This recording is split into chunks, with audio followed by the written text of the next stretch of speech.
I guess we should start with telling people a little bit about us. So I'll let you start. Okay. Well, my name is Brandon Crawford. I was born and raised here in Steubenville, Ohio. My father is Thomas Crawford. My mother's was Pamela Dudley. I've been here all my life. I was really poor growing up. My mother died at childbirth having me, so my father really was the one that raised me. And it was a little while growing up. I mean, it was a drug house that I grew up into. It was people in and out constantly. It was pretty bad for a child. You know, it seemed like, you would be doomed from the very beginning. And it kind of looked that way, and I had blessings, people who came through and believed in me and tried to teach me things, like my Aunt Vicky, which was really not my real aunt, but she was my dad's best friend's wife, and she took me in as a youngster, taught me how to retain information, taught me the essentials of learning. She taught me how to retain information.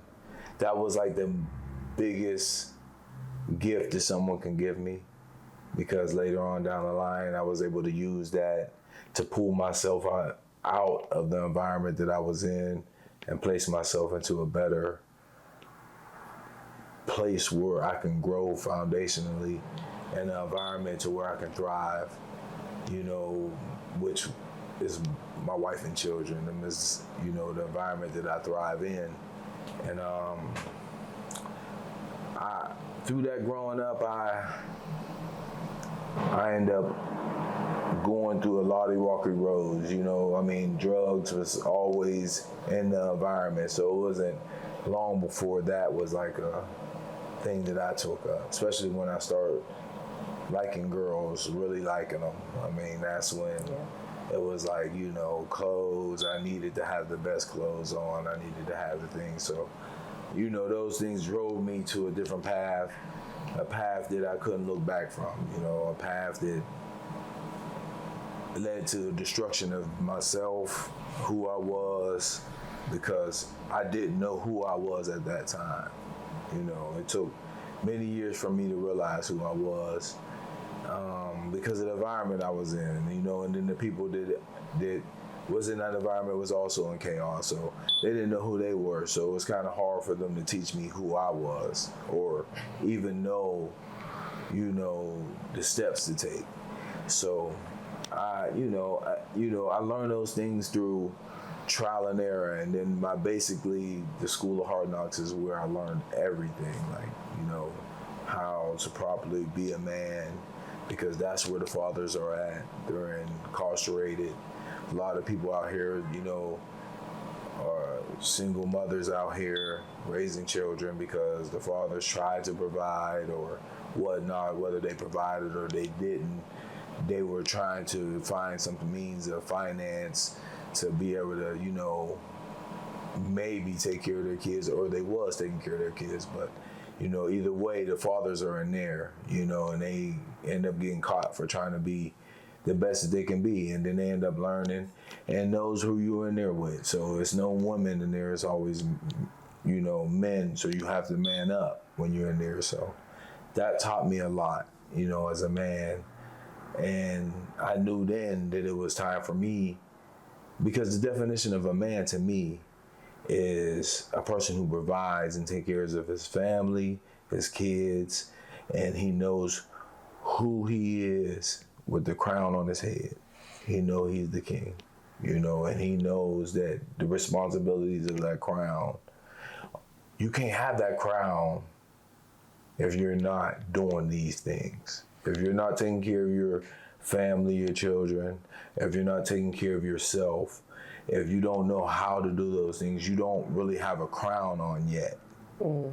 Okay, I understand what you're saying. So it's like you need to be able to carry those responsibilities. Yes. If you don't receive a crown until you become a man, and that's just my opinion, because we all have our own definitions of what a man is, and mine is not the correct way. It's just my correct way. Yeah, I mean, it's subjective. Exactly, so, and that's what a part of being a man is understanding that everyone's crown is fit only for them. That makes sense. You know, so you just don't receive your crown until you doing those things to me. That makes sense because you said it's about like knowing who you are. Exactly. So that journey's going to look different for everybody. Exactly. So along that journey in prison, I was studying, reading constantly. I'm reading finance books because I'm trying to figure out a way, like, why do I keep ending in the same cycle? Why does this keep happening to me? Because this is not the first time I was in prison. You know, I did 20 years altogether, but not at once.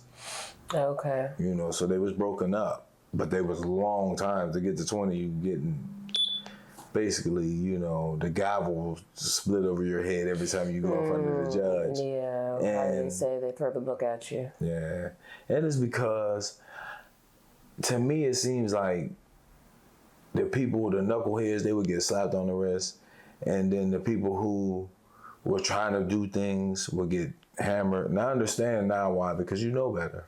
More than that person. So you know better, and that's just the laws of nature to me. I see the people who know better, they get hammered more, you know what I mean? And that's just, you know, it might not be like that. That's just how I see it. But I knew I got done like that through experience, you know. I knew better, but I kept trying a different way, trying to be smarter, thinking I can outwit things, but I didn't know anything else. See, the environment I grew up in, that's what it taught. That was the recipe of how you got money or the financial way of success. So that's all I knew. So I couldn't no one can do anything that they don't know how to do. Yeah. You know, so you have to learn everything that you do, even to walk, talk. You got to learn how to do those things. So I didn't know nothing. So in jail, I was just thinking, like, man, I was in the hole, matter of fact, for smoking weed, and I was in jail, inside the jail. So I'm like, man, I'm in jail because I'm stressed out in there. So anytime I can smoke weed, I was trying to. So I'm in jail, inside the jail for that. So I'm like, man, I'm in jail, inside the jail. This is going to be a repeat thing if I come home. It's going to be the same thing over and over. So a friend of mine gave me a book, and it was called The Four Quadrants by Robert Kiyosaki. Now, he's someone who stretched my vision on how I seen the world. He spoke about how the world worked in finance, and he spoke about real estate and just, you know, assets and liabilities. Those are the basics that he speak about, and those are the basics that I also speak about a lot. And I read them in the whole, and I said, well, when I come out of here, this is what I'm about to do. And I did every day, holidays. It didn't matter what holiday, birthday, I studied every day. I made time to study because I knew that I needed to learn something different when I come home. Mm-hmm. And it led into an obsession to where I just was like constantly doing it all day, just boom, boom. And it was like I was being driven by something, you know, to learn something different. So that's when the journey started in there. And then I came home, and I was always an action taker. You know, I'll take action. I won't just lay around and expect others to do things for me. So I'll get up and take action. And that always produced a good result. So with this, I'm like, okay, if it's going to produce results, I got to take action. So I took action. I started cutting hair. And in this very building that we're, you know, talking in, this is where I used to actually sit and cut hair at. And for 10 hours a day, you know, making $10,000 a month. I mean, I put in the work to make it. Every cut I'm cutting like it was, you know, they paying me $10,000. So whether I'm doing it for free or for $10,000, it's going to be the same. I'm going to put the same effort into it. I'm going to give my all. And that produces the $10,000 a month. And that's what produces the success I have today, is because I'm going to give my all in the things that I do put my focus in. The moment that I don't is the moment that I usually fail. I usually start failing, and then I might give up. But things that I, you know, geared towards now, I don't give up. I know now with the age, you just got to keep pushing through, because that's where the success is at. It's through the push through. It's the push through. Right when things get tough, they're always going to get tough all through life. It's never going to be smooth sailing. No matter how much money you got, no matter what's going on, life is never going to be smooth. It's always going to have its ups and downs. You know, so. No, I absolutely agree. And well, that's a little bit about me. Let's hear about you a little. Okay. So my name's Ishara Henry. Growing up, I've grown up all over the place. So the way I've recently started to put it is I was born in Detroit, bred in Ohio, built in Pittsburgh. And I say that way because I was born in Detroit. That's where my mom and dad met. Rhonda Williams, Adam Henry Jr. They met in the Coast Guard. And it's interesting because, excuse me, my dad was a military kid. So his mother worked at a military base. My grandmother, when my mom was healthy, when him and my mother were both healthy, because there are a lot of things that I learned about my parents after they passed. So neither of my parents are living anymore. My dad struggled with mental health issues. My dad used to be a semi-truck driver, so he would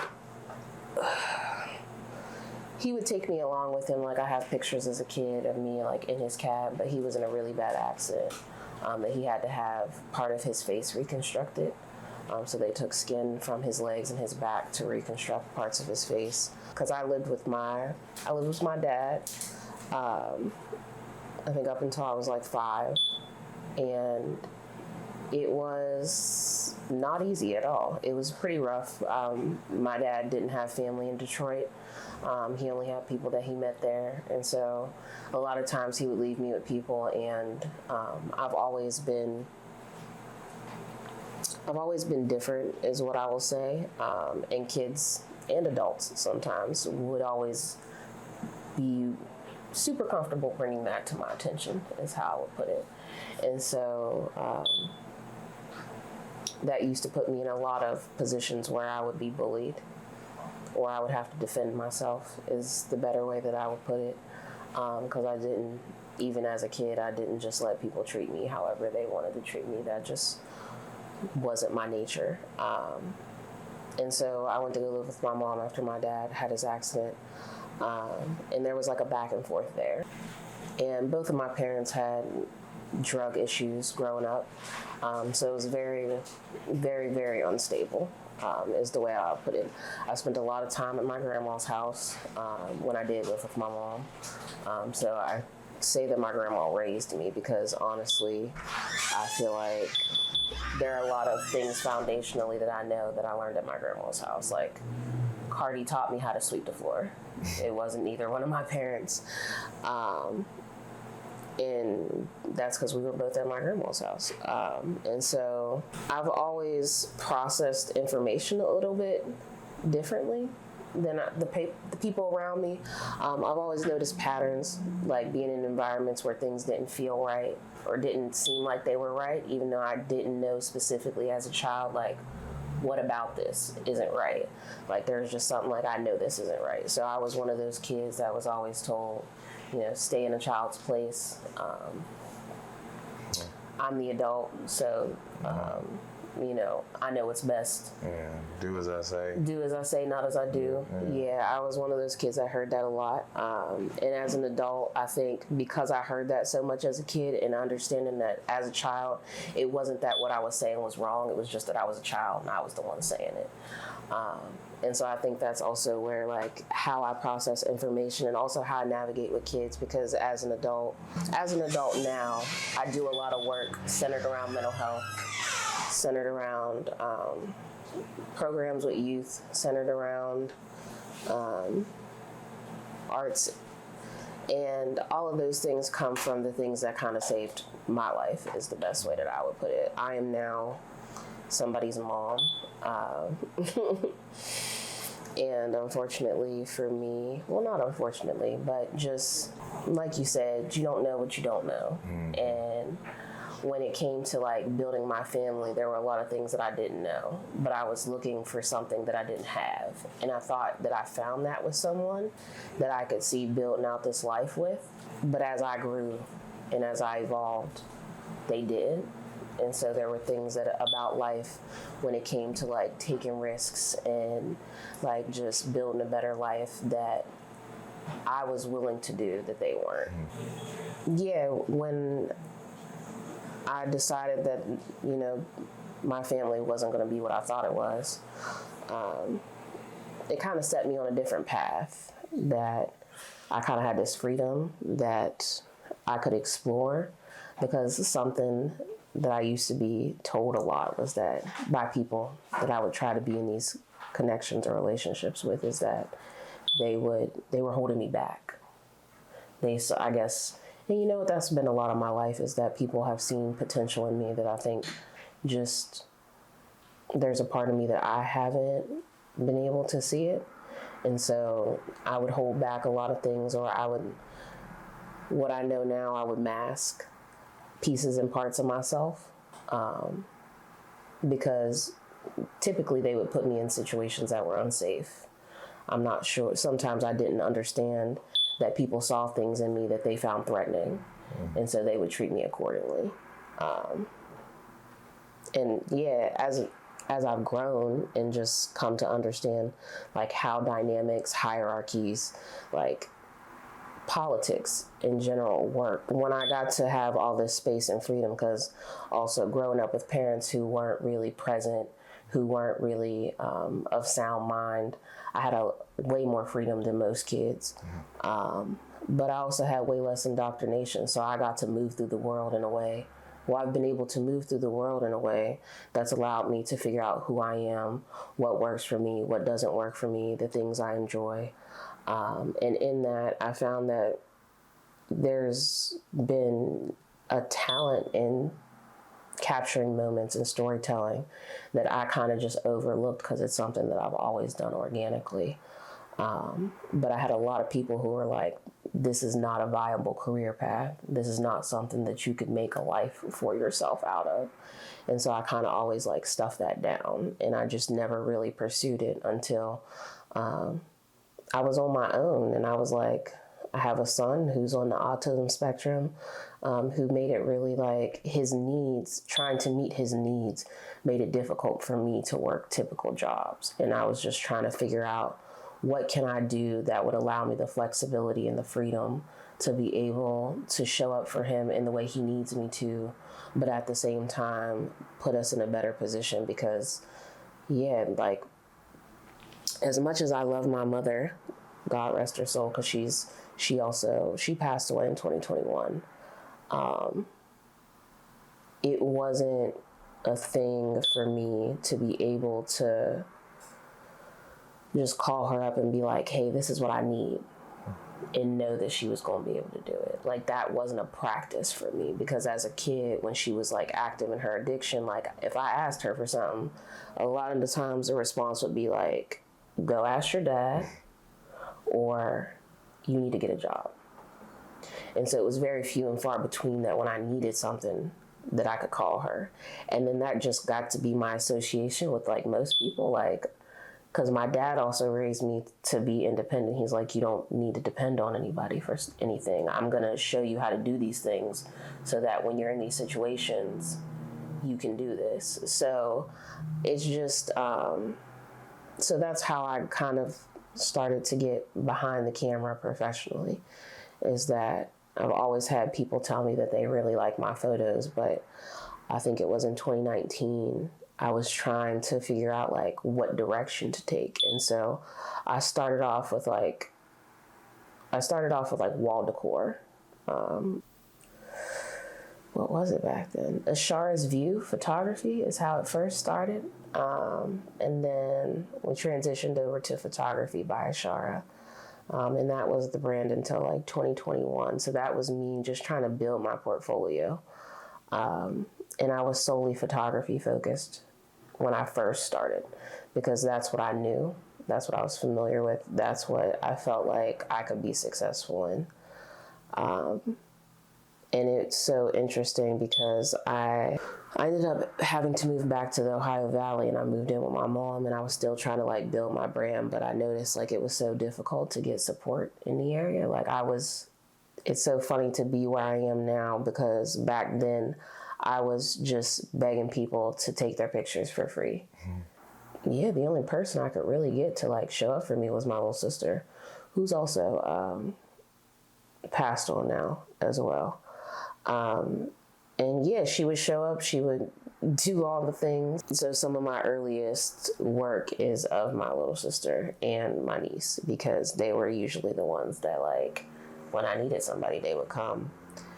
And honestly, that helped me, because like establishing, even though like I wasn't getting the support that I thought I needed, like the support that I got helped me to put something out, so that when I went into other spaces, I had something to show. And that's what led me to Pittsburgh.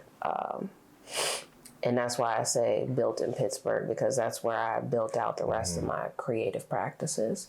So like producing and videography and graphic design, and also youth programs.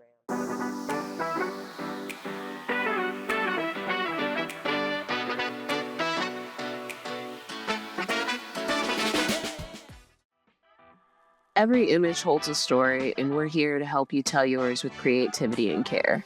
Contact Visuals by Ishara today for all of your photography needs.